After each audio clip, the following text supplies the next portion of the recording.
வணக்கம். உங்கள் நெல்லை மாவட்டத்திலிருந்து வாசகன் ரிப்போர்ட்டர்.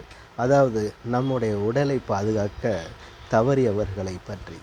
எப்படி என்றால், சத்தான உணவுகளை காய்கறிகள் முதல் நவதானியங்கள் முதல் மூலக்கட்டிய பயிர்கள் முதல் சிறுதானியங்கள் வரை சாப்பிடுவதற்கு சத்தான உணவுகள் அதிகமாக இருந்தும் ஆனால் சாப்பிடுவதற்கு நேரம் இல்லை மக்களுக்கு.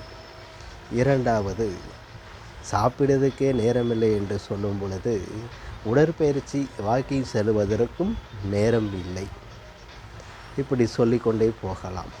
ஆனால் இறுதியில் சரி, ஆஸ்பத்திரிக்கு செலவிடும் நேரம் மட்டும் அதிகமாக செலவிடுகிறார்கள்.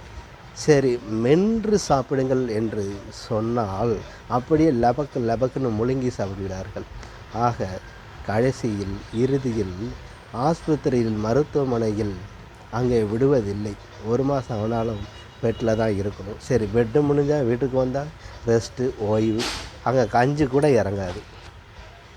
நான் குத்துற நோக்கத்தில் சொல்லலை, விழிப்புணர்வு நோக்கத்தில் தான் சொல்கிறேன். ஆனால் நிறைய பேர் இன்றைக்கி இந்த 3 விஷயத்தை கடைப்பிடிக்காதனால இன்றைக்கி உணவு கூட டீப் வழியாக தான் இறங்கிட்டுருக்குது. அந்த நிலைமைக்கு நீங்கள் ஆளாயிடக்கூடாதுங்கிறதுக்காண்டி தான் இந்த விழிப்புணர்வு காணொலியை வைக்கிறேன். அத்துடன் மக்கள் மன்றத்தில் ஒருவன் யூடியூப் சேனலில் நீங்கள் பயன்பெறும் வகையில் உங்கள் வாசகன் ரிப்போர்ட்டர் ஆகிய நான் இந்த பதிவுகளை அதிலும் நீங்கள் பார்த்து பயன்பெறலாம் என்று கேட்டுக்கொள்கிறேன். நன்றி, வணக்கம்.